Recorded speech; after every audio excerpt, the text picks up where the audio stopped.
Chapter 18, Tractor Ballet Gone Bad. As Eddie worked his way punching, pawing, and scratching down across the field with the backhoe, Todd and I sat hunkered on hay bales under the cap on the back of Ernie's truck. What's the matter? You worried the tractor won't start?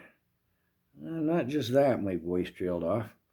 You worry about when Eddie snatches you up quick like out of there, he laughed, mimicking Eddie's arm motions.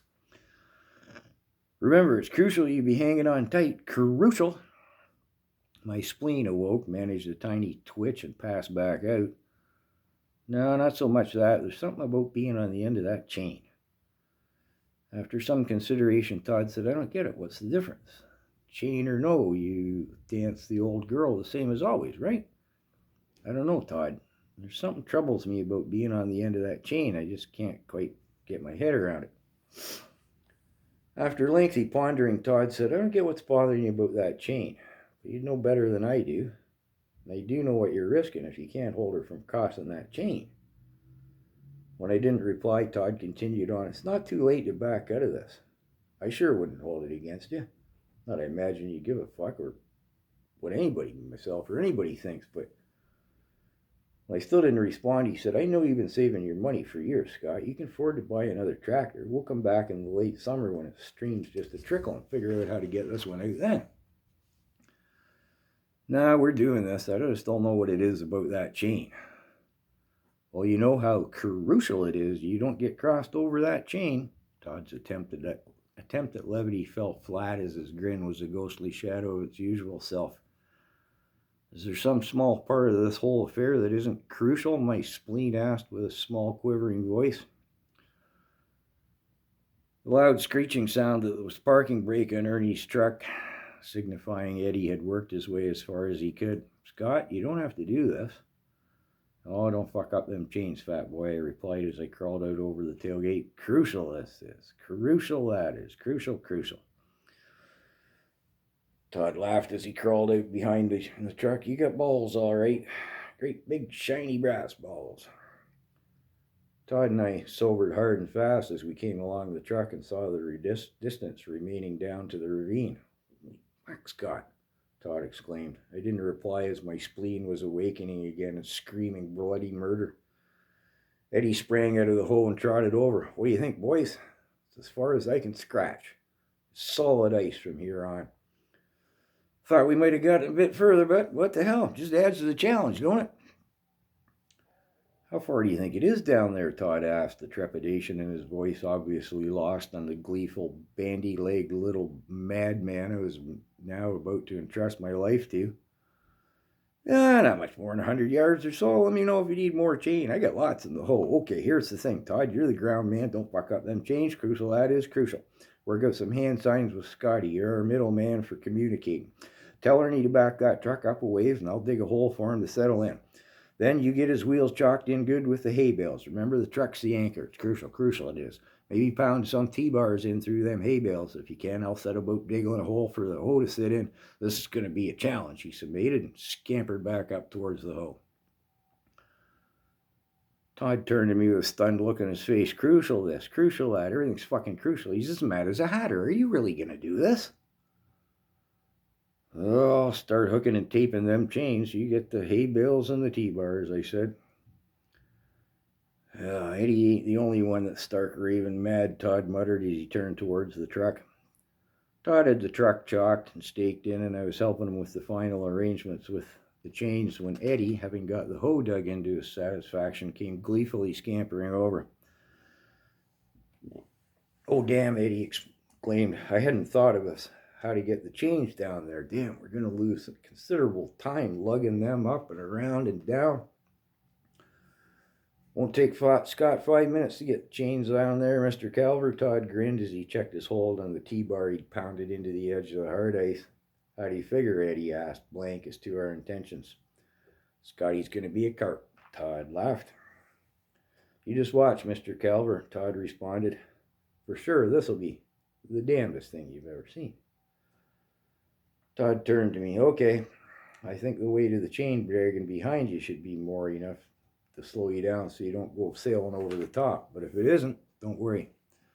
I'll reel you in plenty of time.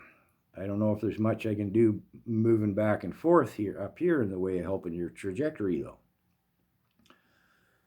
No problem there. I got my hatchet and my knife. Once I get there, I'll have to go up and down the tractor a couple times to get the chain rigged up in the center. That'll take a while.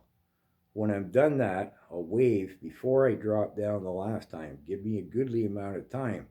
Make sure I'm firmly in place when you signal to start the pull. Meanwhile, Eddie was standing between us once again, doing that owl thing with his head. Every time you drop over the top, we'll be blind to each other. If the tractor shifts or you get tangled down there or something, Todd's voice trailed off. Don't start the pull too soon after my signal. It's crucial that I get time to get firmly hanging on. Crucial, right? Todd laughed. If the tractor starts once I'm up out of there, I'll wave with my right hand. Once it's warmed up again, I'll wave again with my right hand and you can start the pull. If it won't start, we abort the pull. I drop back down, climb up Ernie's insurance, come back up here, and we go to plan B. Am I missing anything? Besides the brain, common sense, or any semblance of self-preservation, Todd laughed. You good with all that? I asked Eddie. The parts I could make sense of, Eddie replied. Eddie stood in awe as Todd tied himself off to Ernie's truck, and I hooked and taped the end of the chain around my waist. I sat down on the hard ice and leaned back on my elbows, and Todd started piling lengths of chain onto me, starting at my stomach and ended up down at my knees. That's 100 yards with 20 in reserve, hooked to the front axle of the truck. How you feeling? Like I got a ton of chain piled on my balls, I grunted. Good thing they're brass, Todd quipped as he kneeled down in preparation to push me off. Ready? Don't lollygag, he answered. Honestly, my nerves are fraying here. As Todd got prepared to push me off, I wondered if he could hear the chains rattling in my lap.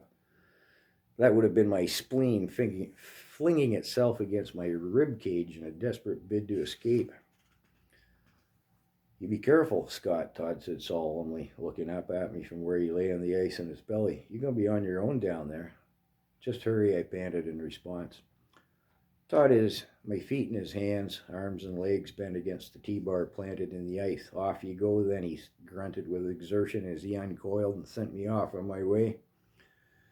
Trailing behind me as I shot across the ice, Todd and I still in eye contact shared a last laugh as Eddie, as if on cue, declared, well, if that ain't the damnedest thing I ever seen.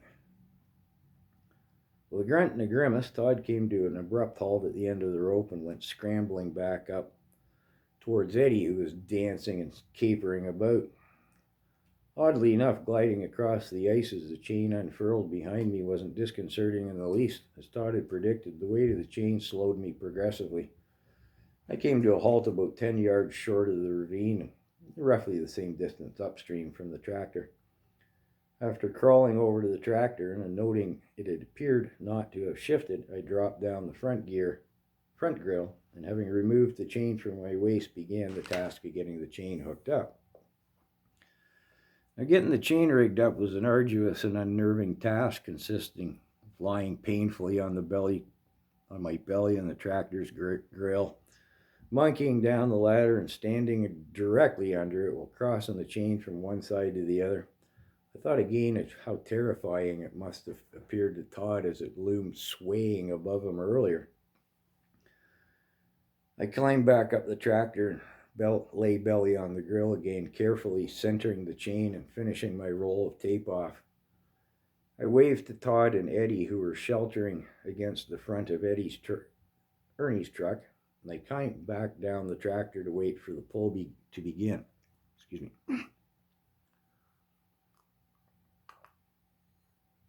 And waited. I was appreciative they'd give me plenty of time to get settled, but the waiting was wearing on my nerves something fierce. After waiting so long as to begin to wonder if something had went amiss on the other end, the chain finally went taut. Eddie gave the chain a little tug in warning. There's a small tug, pause, and it was repeated. All right, already, can we just get this over with? My spleen howled. Slowly, ever so slowly, the front wheels began to climb the ravine wall. With a wet tearing sound, the rear blade came up out of the water. With a sudden violent jerk, the rear wheels shot forward and came to a jostling rest against the ravine's wall. I clung desperately onto the steering wheel in an agonizing terror as the tractor slowly proceeded straight up the wall of the ravine. Too terrified to even think, I watched as the front tires rose over the top. The tractor came on to its belly and lurched sickening to the left as it started to roll. Good to his word, Eddie snatched me up quick like.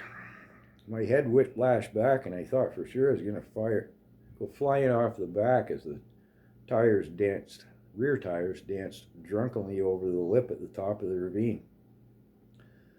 And then again, true to his word, Eddie settled me down gentle as a baby and then cautiously pulled me forward another 10 feet or so.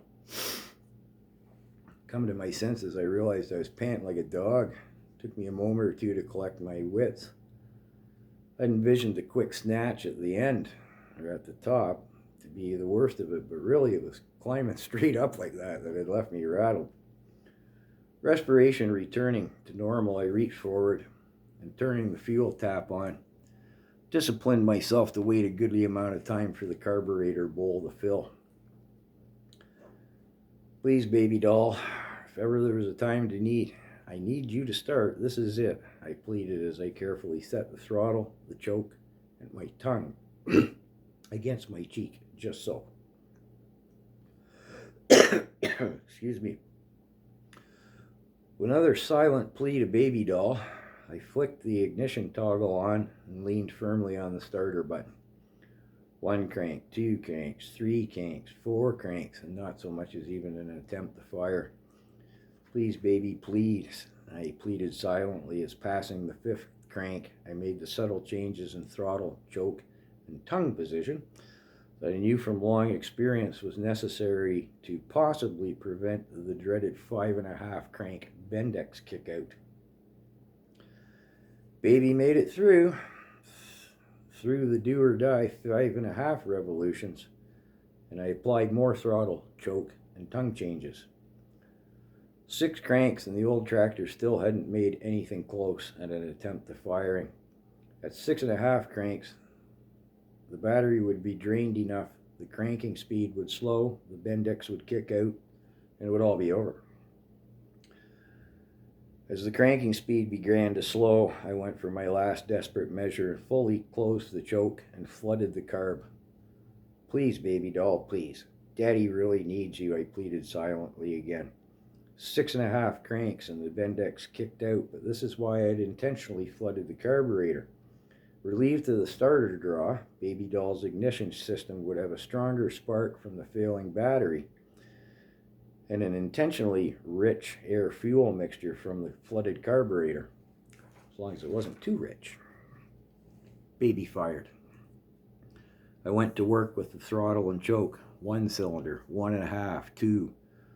This was the magic I worked that left lesser mortals dumbfounded as I nursed the tired old motor to life. 2 cylinders, 2.5, 2.5, 3, 3.5, 4.